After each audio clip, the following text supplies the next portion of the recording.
Before you take another magnesium glycinate pill tonight, I want you to check one thing first. Because if you are over 60 and you are still waking up at 2 or 3 in the morning, still staring at the ceiling while your mind runs in circles, still waking with tight calves, restless legs, or that heavy, exhausted feeling the next morning, the problem may not be that magnesium failed you.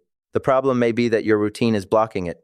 And that difference is important because many people buy a good bottle of magnesium glycinate, take it faithfully, and then quietly give up when nothing changes. They think, my body just does not respond. But in many cases, the body was never given the right conditions to absorb it, hold on to it, and use it at the time it was needed most. Magnesium is not a sleeping pill. It is not a switch you flip at 10:30 at night after a stressful day, a late cup of coffee, a heavy dinner, and an hour of scrolling in bed.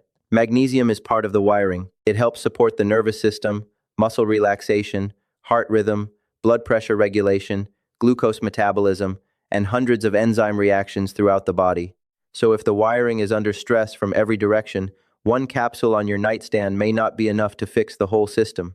Today, I want to show you the 5 mistakes that quietly stop magnesium glycinate from helping your sleep, especially after 60. And I want you to stay with me until the last one, because the 5th mistake is the one that turns magnesium from a random supplement into part of a real sleep support system. Before we begin, comment sleep if you have taken magnesium glycinate but still wake up tired. I want you to see that you are not the only one trying to do the right thing and still not getting the result you expected. Now let me explain why this becomes more complicated after 60.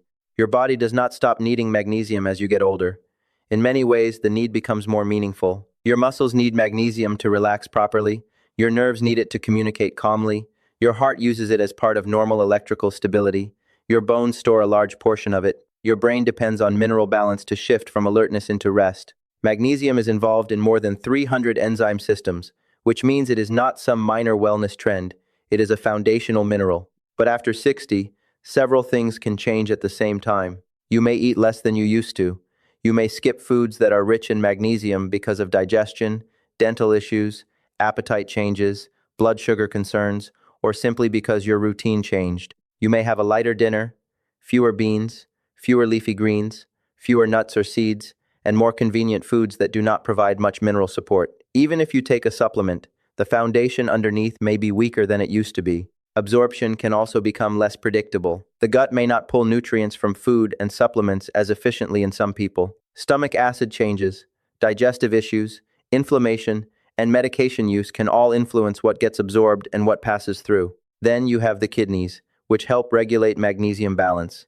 If kidney function is reduced, the body may not handle supplemental magnesium the same way. If certain medications increase mineral loss through urine, you may lose magnesium faster than you replace it. And that is the phrase I want you to remember, losing magnesium faster than you replace it. Imagine filling a bathtub while the drain is still open. You can keep pouring water in, but the level never rises the way you expect. That is what happens when someone takes magnesium every night, but continues to lose it through poor intake, medication effects, stress, caffeine, alcohol, or sleep habits that keep the nervous system activated. The supplement becomes the water coming in, but the routine may be the open drain. That is why 2 people can take the same magnesium glycinate from the same bottle at the same dose and get completely different results. One person sleeps more deeply, another still wakes up at 3 a.m. One person feels calmer, another feels nothing. It may not be because one person's body is broken. It may be because the timing, the dose, the label, the medications, and the evening routine are completely different. So let's begin with the first mistake, because it is simple, common, and often easy to correct. The first mistake is taking magnesium glycinate at the wrong time for the result you want. I want to be fair here. Taking magnesium in the morning is not automatically wrong. Some people tolerate it better with breakfast. Some take it with food because it is gentler on the stomach. Some have a medication schedule that their doctor or pharmacist has carefully arranged, and that schedule should be respected. So this is not about creating one rigid rule for every person. But if your main goal is better sleep, the timing matters. Think about what you are asking magnesium glycinate to support. You are not just checking off a supplement box. You are asking your nervous system to move out of daytime alertness. You are asking tight muscles to loosen. You are asking your brain to stop solving problems when your head hits the pillow. You are asking your body to understand that the day is over. For many people, That message works best when magnesium becomes part of the evening wind-down routine, often about 30 to 60 minutes before bed. That window is not magic. It is not a guarantee, but it makes sense because it lines up the supplement with the behavior you want your body to learn. Lower lights, calmer breathing, no late caffeine, no alcohol close to bed, no phone in your face, no stressful news while lying under the blanket. The mistake is when someone takes magnesium at 7 in the morning with coffee, breakfast, and several medications, then expects that same dose to rescue sleep at 11 at night.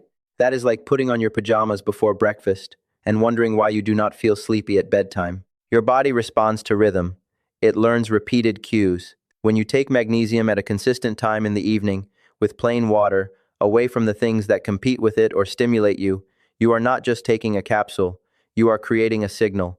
So, if your doctor has not given you a different schedule, and if there is no medication conflict, consider moving magnesium glycinate into the evening. Keep it simple. Same general time each night. Plain water. Not right next to coffee, alcohol, calcium, fiber powder, or a heavy late meal. And if you take multiple prescriptions, do not guess. Ask your pharmacist where magnesium belongs in your day. That one question can save you weeks of confusion. If you have been taking magnesium in the morning and expecting it to fix the night, comment 1. Not because you did something foolish, but because this is one of the most common mistakes people make. They are using a sleep support mineral at a time that does not match the sleep goal. But timing alone is not enough, because the second mistake can fool you even if you take magnesium at the perfect time.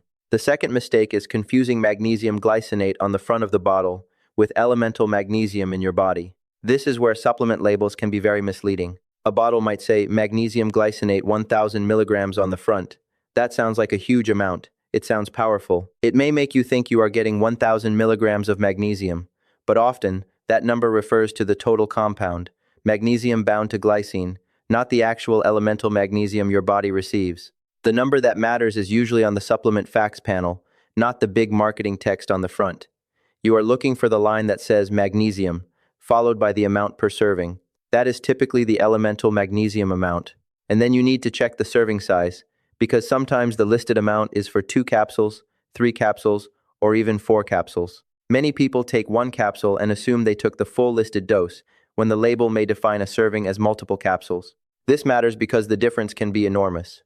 If you think you are taking a strong dose but you are actually getting a small amount of elemental magnesium, you may blame your body when the real issue is label confusion. On the other hand, if you misread the label and take too much supplemental magnesium, you may increase your risk of diarrhea, low blood pressure, weakness, or other problems, especially if your kidneys are not clearing minerals normally. For adults over 51, the recommended dietary allowance for total magnesium intake is about 420 milligrams per day for men and about 320 milligrams per day for women, from food, beverages, and supplements combined.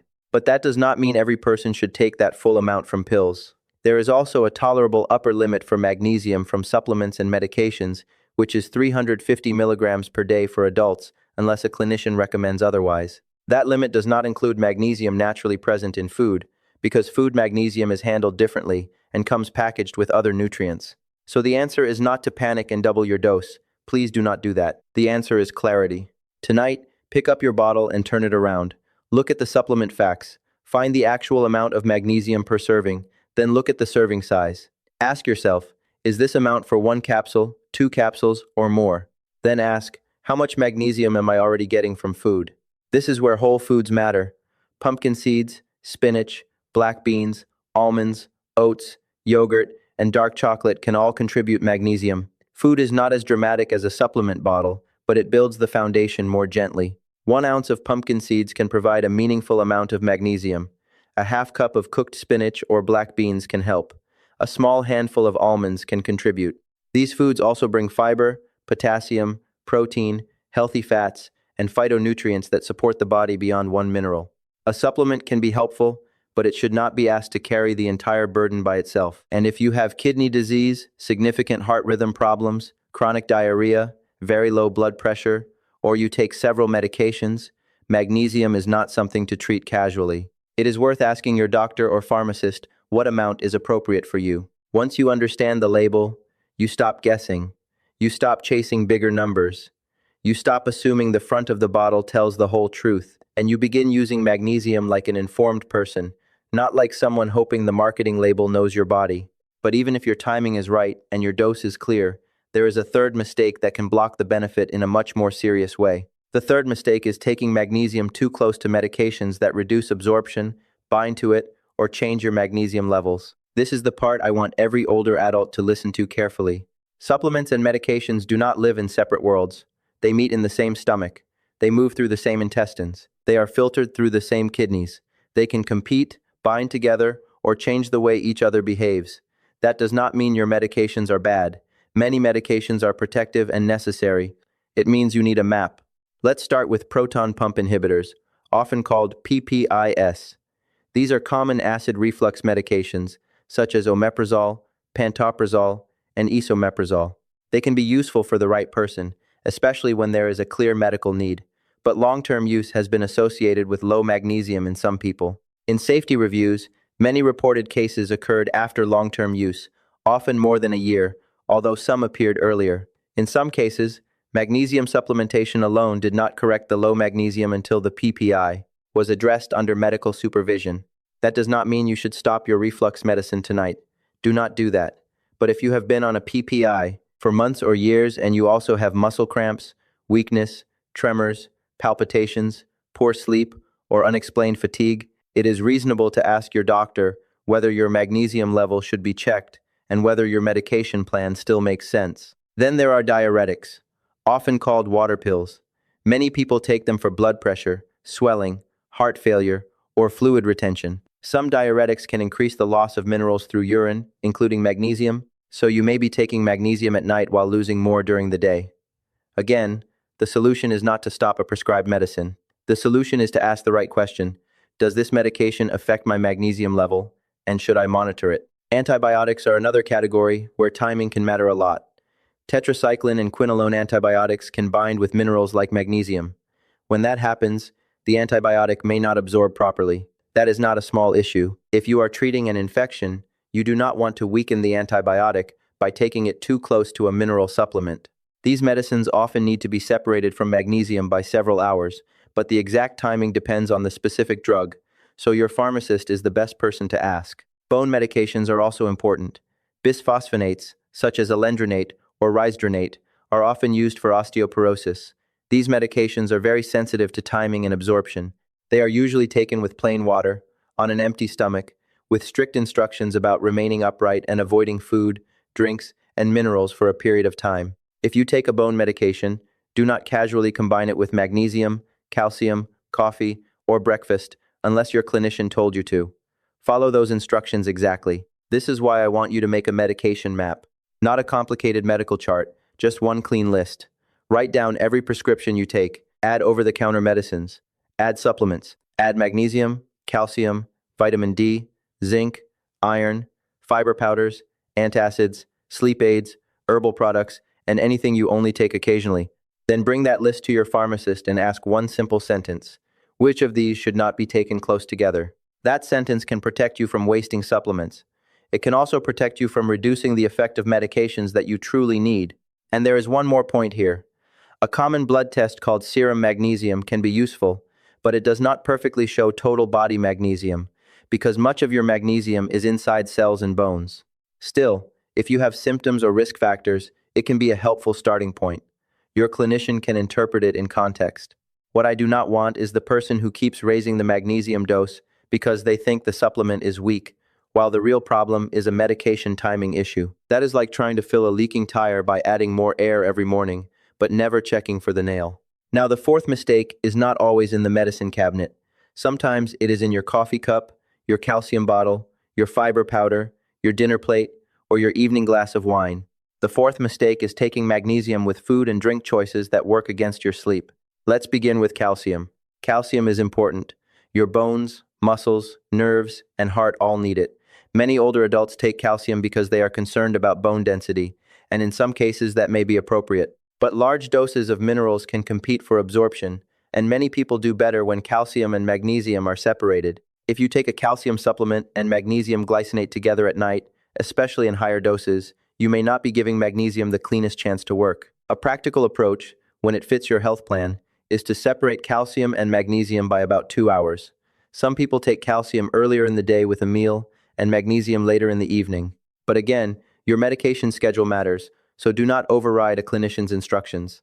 Coffee is another common issue. A morning cup of coffee is not the enemy for most people, but caffeine too late in the day can quietly sabotage sleep, especially after 60. Many people say, coffee does not affect me, and maybe they do not feel jittery. But feeling jittery is not the only sign. Caffeine can reduce sleep pressure and change sleep depth even when you do not feel wired. You may fall asleep but wake up at 2:30. You may sleep 7 hours but feel like you never reach deep rest. You may wake with your mind suddenly alert, even though you are exhausted. If you are taking magnesium at night but drinking caffeine in the afternoon, magnesium is trying to calm a system that caffeine is still stimulating. For 7 nights, try stopping caffeine after noon or early afternoon and watch what happens. Do not change 10 things at once. Change caffeine timing and collect the data your body gives you. Alcohol is another one that deserves honesty. An evening drink may make you feel sleepy at first, but sleepy is not the same as restorative sleep. Alcohol can fragment sleep, worsen nighttime awakenings, increase bathroom trips, and interfere with deeper sleep stages. So if you take magnesium after alcohol and still wake up at 3 a.m., magnesium may not be the failure. Alcohol may be overriding the sleep system. You do not have to be perfect. But if sleep is a serious problem, try avoiding alcohol within 3 hours of bedtime for 7 nights. If you do drink, have it earlier, drink water, and pay attention to whether your sleep changes. Fiber supplements can also complicate things. Fiber can be helpful for bowel regularity, cholesterol, blood sugar, and gut health. But large doses of fiber taken right next to minerals may reduce absorption for some people or cause bloating and pressure that makes sleep worse. If you use a fiber powder, give it space from magnesium. And then there is the heavy late meal. A large dinner close to bed, especially if it is spicy, greasy, or likely to trigger reflux, keeps your digestive system active when your body should be winding down. If you take magnesium and lie down with a full stomach, you may blame the supplement when your body is actually dealing with digestion, reflux, discomfort, and blood sugar swings. The rule is simple. Make magnesium the clean signal. Plain water, calm environment, not beside calcium, not after late coffee, not mixed with alcohol, not buried under a heavy meal, not swallowed with a cluster of 5 other supplements where nobody knows what is competing with what. This is not about making life complicated. It is about removing the interference. A supplement works best when it does not have to fight everything else in the room. But the 5th mistake is the biggest one, and it is the one that explains why so many people say, I tried magnesium and it did nothing. The 5th mistake is using magnesium glycinate as a bandage while ignoring the root causes of poor sleep. This is where I want to slow down, because this is the point that changes everything. Magnesium may support the sleep system. It may help with muscle relaxation and nervous system balance in some people, but it cannot erase 4 cups of coffee, chronic stress, no morning sunlight, very little movement, alcohol at night, high sugar snacks, late screens, and a bedroom routine that trains your brain to stay awake. Magnesium is not the sleep switch. It is part of the wiring. If the rest of the house is overloaded, flipping one switch may not restore the power. Your sleep is controlled by rhythm. In the morning, bright light helps anchor your circadian clock. During the day, movement helps build sleep pressure. Balanced meals help stabilize blood sugar. Lower stress in the evening helps cortisol come down. A dark, cool, quiet bedroom tells your brain it is safe to release the day. Now picture the opposite. You wake up and stay indoors in dim light. You sit most of the day. You drink coffee at 3 in the afternoon. You eat something sweet at night because you are tired. You watch stressful news or scroll through your phone in bed. Your room is bright. Your mind is still solving problems. Then at 10:30, you take magnesium and say, fix this. That is too much pressure to put on one mineral. One root cause is evening cortisol. Cortisol is an alertness hormone. You need it in the morning. But when stress stays high at night, your body can feel tired and wired at the same time. That is the person who says, I am exhausted, but I cannot shut my brain off. Magnesium may help support calm in the background, but your nervous system still needs a signal that the day is over. A simple tool is 10 minutes of slow breathing in the evening, not complicated meditation, not a perfect ritual. Just sit comfortably, lower the lights, breathe in through the nose, make the exhale longer than the inhale, relax the shoulders, and repeat. You are teaching your body that it does not have to defend you right now. Another root cause is caffeine timing. Many older adults process caffeine more slowly than they realize. You may not feel stimulated, but your sleep architecture can still be affected. So if you wake in the middle of the night, Do not only ask, what did I take before bed?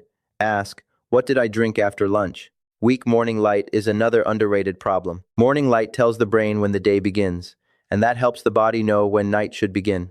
10 minutes outside in the morning, even on a cloudy day, can reinforce that rhythm. If you can safely walk, even better. Light plus movement is a powerful signal. Low magnesium intake from food is another root cause. If your diet contains very few nuts, seeds, beans, greens, or whole grains, then magnesium glycinate becomes a lifeline instead of support. I would rather see you use magnesium as part of a food pattern, not as a replacement for one. And then there is consistency. Your body likes patterns. If you sleep at 10 one night, midnight the next, nap late in the afternoon, then wake at different times every morning, the sleep system becomes confused. You do not need perfection. But a more consistent sleep and wake time gives the brain a stronger rhythm to follow. So here's the reset I want you to try. Get morning light for about 10 minutes. Stop caffeine after noon or early afternoon. Do 10 minutes of slow breathing in the evening. Add one magnesium-rich food each day, such as pumpkin seeds, spinach, black beans, almonds, or oats. Keep your sleep and wake time as consistent as you reasonably can. That may not sound glamorous. It does not sound like a miracle, but it works with biology instead of fighting against it. And now I want to make this practical, because information only matters if you can use it. Tonight, start with the label. Do not guess. Turn the bottle around and look at the supplement facts panel. Find the actual elemental magnesium per serving, then check the serving size. Is that amount for one capsule, two capsules, or three? If you are already taking multiple supplements, if you have kidney disease, or if you take several medications, do not increase anything without medical guidance. Tomorrow night, look at your timing. If your goal is sleep and your medication schedule allows it, consider moving magnesium glycinate into the evening, often about 30 to 60 minutes before bed. Keep it simple. Same time. Plain water. You are building a queue. On the third night, separate the competitors. Do not take magnesium right next to calcium, coffee, alcohol, a large fiber supplement, or a heavy late meal. Give it space. If calcium is part of your routine, consider taking calcium earlier and magnesium later, unless your clinician told you differently. On the fourth night, make your medication map. Write down everything you take: prescriptions, over-the-counter drugs, vitamins, minerals, antacids, powders, sleep aids, and occasional pills. Then ask your pharmacist, which of these should be separated from magnesium? That one question can change the entire routine. On the fifth night, add food magnesium. Choose one simple food: pumpkin seeds, cooked spinach, black beans, a small handful of almonds, oats. Add it to breakfast, lunch, or dinner. Do not make it complicated. You are telling your body, I am not relying on one pill to do the whole job. On the sixth night, protect the last 45 minutes before bed. Lower the lights, move the phone away. Do not bring stressful arguments, bills, news, or bright screens into the bed. Your bedroom should not feel like an office, a movie theater, and a crisis center all at once. If your brain has been trained to stay awake in bed, you have to retrain it gently. On the seventh night, measure what matters. Not perfectly, just honestly. What time did you fall asleep? How many times did you wake up? Did you wake with cramps? Did you wake to use the bathroom? Did you feel calmer? Did you feel clearer in the morning? Write it down. Your body is giving feedback, but you have to listen long enough to see the pattern. And if you want a full 7-day sleep routine designed for people over 60, comment reset. That tells me you want the next step, not just more information. Now let's bring this home. If magnesium glycinate has not fixed your sleep, do not assume your body is broken. Do not assume you are too old to sleep well. Do not assume the supplement is useless. It may simply be that one of these 5 mistakes is blocking the benefit. You may be taking it at a time that does not match your sleep goal. You may be misreading the label and confusing magnesium glycinate with actual elemental magnesium. You may be taking it too close to medications that change absorption or magnesium balance. You may be washing it down with the wrong routine. Caffeine too late, alcohol too close to bed, calcium too close, fiber too close, or a heavy meal that keeps your body working. Or you may be asking magnesium to act like a magic sleep pill while stress, screens, poor rhythm, weak morning light, and low food magnesium continue attacking the system. The good news is that none of this means you failed. It means you have better levers to pull. Sleep after 60 is not just about feeling rested. It is about memory, balance, mood, blood sugar, heart rhythm, muscle recovery, confidence, the ability to drive safely, walk steadily, think clearly, and enjoy the next day. Poor sleep does not only steal the night, it can quietly steal the morning, the afternoon, and the independence you worked so hard to protect. So take this seriously, but do not take it fearfully. Take it intelligently. Check the label. Respect the dose. Separate magnesium from the wrong medications and minerals. Build the evening routine. Add magnesium-rich foods. Ask your doctor or pharmacist the questions that protect you. And if you have kidney disease, significant heart rhythm issues, severe diarrhea, very low blood pressure, or you take several medications, treat magnesium like a real health decision, not like a casual candy from a supplement shelf. Your body deserves more than random guessing. It deserves a routine built with care. If this helped you, subscribe to the channel, because every week I bring you clear, practical, science-based guidance for the body you are living in now, not generic advice written for someone half your age. And before you go, write the number of the mistake you were making. Was it 1, the timing, 2, the label, 3, medications, 4, food and drink combinations, or 5, using magnesium without fixing the sleep system? Share this with someone who keeps waking up at 3 a.m. and thinks magnesium simply does not work for them. They may not need to give up. They may just need to stop asking magnesium to fight alone. Support the mineral. Support the routine. Support the rhythm. And you may finally give your body the chance it has been asking for all along. A calmer night, a clearer morning, and a stronger tomorrow.